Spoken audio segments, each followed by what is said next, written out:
So now we're going to talk about the role of logistics and global supply chain management. And let's begin by saying that logistics and supply chain management are not the same thing. We'll go into some detail as to why that is, but basically logistics is a subset of supply chain being a much broader, all-encompassing, enterprise-wide activity.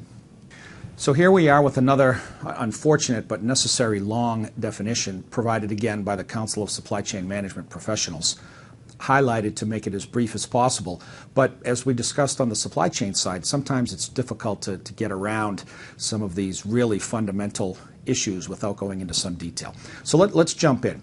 Logistics management, again, part of supply chain that involves planning, implementing and controlling the efficient, effective forward and reverse flow and storage of goods, services, and related information between a point of origin and a point of consumption.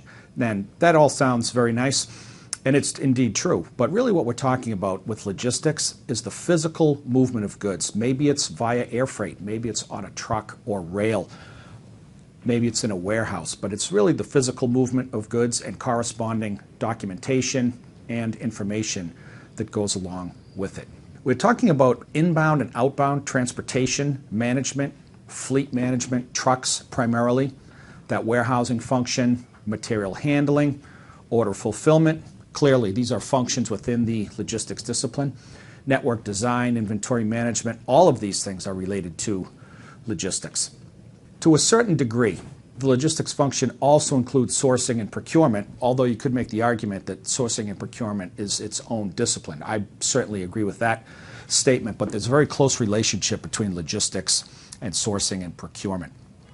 Definitely filters into the production planning side of things and all the way through a customer service function. Getting to the last sentence here, logistics management, it's an integrating function. And what we mean by that is, and I briefly alluded upon it a moment ago, is not standing alone as a business discipline, but working and integrating, coming together with other functions like sourcing and procurement to create a comprehensive, integrated flow of merchandise, information, and documentation.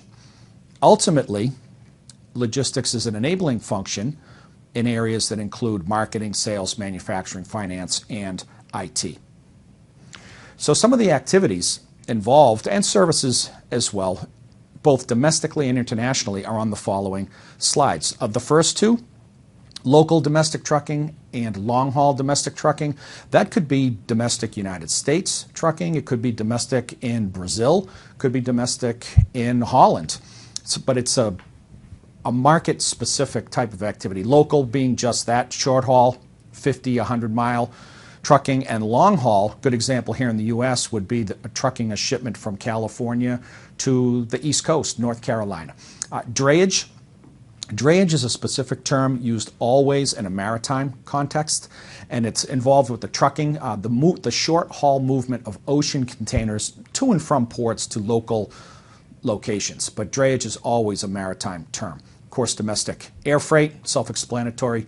Rail, pretty much self-explanatory. The air and ocean freight transportation business represents a big part of what logistics activities are. All of the documentation services that go along with that, preparing of airway bills, ocean bills of lading, etc.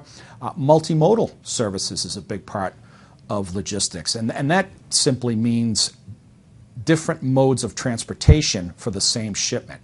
So an ocean shipment could come in from Asia into Seattle, be transferred by truck to a railhead, and then put on a rail all the way to Chicago. Different modes, multimodal services. Customs clearance, the activity of preparing and presenting electronic documentation to a customs entity to clear goods for importation into a country. That's a big part of logistics. Domestic warehousing and distribution, inventory management, just-in-time or line-side feeding. We can stop here for just a moment. A big part of logistics businesses, and particularly in an outsourced fashion, is in a manufacturing environment where companies are feeding raw materials to a production line, hence the name line-side feeding, in a just-in-time environment, meaning that the goods aren't delivered to the production line until the exact time when it is going to be put into production. Good example of that are doors being sent to a automotive production line just as the automobile is coming down the line and the doors are installed.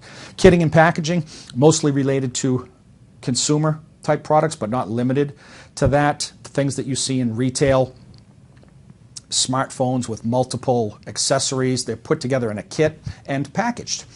Order management could be e-fulfillment or traditional business order fulfillment, but that's the activity as part of logistics where orders are received and perhaps kitted and packaged up and sent out to a customer. Fulfillment, we talked about briefly some slides back, particularly in an e-commerce environment where orders are being fulfilled. Order management and fulfillment, somewhat synonymous. One thing we haven't talked too much about is that reverse logistics activities where goods get out into a marketplace and have to be recovered for a variety of reasons. Tablets that need to be repaired, smartphones that need to be fixed. That's all part of reverse logistics. And depending on the product, T&R stands for test and repair of that product. Cold chain, in the pharmaceutical business, in the agricultural business, goods that have to be controlled from a temperature perspective, sometimes even kept frozen.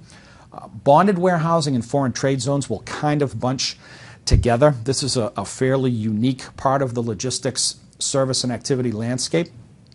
But bonded warehousing and foreign trade zones are physical warehouse locations that are located in a market, maybe in the US, maybe in Europe, anywhere really.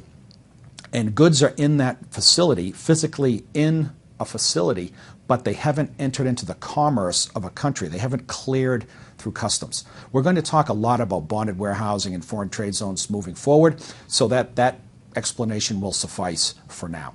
Vendor management and coordinating shipments with suppliers and vendors around the world is also a big part of logistics activities. Who are the players in global logistics management? And understanding who the players are, both from a logistics and a supply chain perspective, is really a fundamental component of properly managing, measuring, and continuously improving both logistics and supply chains. So who's doing what, especially in that outsourced world we've talked so much about? Very, very important. So trucking companies here in the US or abroad, at origin for an import, at destination, really doesn't matter. Freight forwarders and customs brokers. Freight forwarder are those companies that organize international shipments. Freight forwarding typically is an exclusively international term, and they are companies that provide air freight, ocean freight services, almost like a travel agent for cargo. More on that later. Customs brokers are entities, as well as individuals, that are licensed by a customs entity to help importers classify and put a value and determine customs duties that are due on imports. That's sometimes called customs brokerage, but customs brokers and customs brokerage, same thing. Airlines, steamship lines, rail companies, all self-explanatory, but play a huge role in logistics management. And those warehousing companies that are sometimes called public warehousemen. Continuing on, bonded warehousemen and FTZ operators. Again, we talked about that just a moment ago. Actual companies that are licensed by a government, the federal government usually, to operate these special warehouses. And FTZ, you'll hear that terminology quite a bit. It stands for Foreign Trade Zone. National Mail Systems, definitely the U.S. Postal Service. Postal services around the world play a role in logistics management. What are sometimes called the integrators, typically a UPS, a FedEx, DHL, and other parts of the world, small parcel companies that integrate services, hence the name integrator. Those fulfillment houses that we've talked about, test and repair shops that we alluded to a moment ago, and a whole industry around consulting companies that provide insights and services related to logistics and supply chain. So a pretty well-populated ecosystem there, and understanding who the players are and what they do and what value they create is really important to the overall supply chain management activity.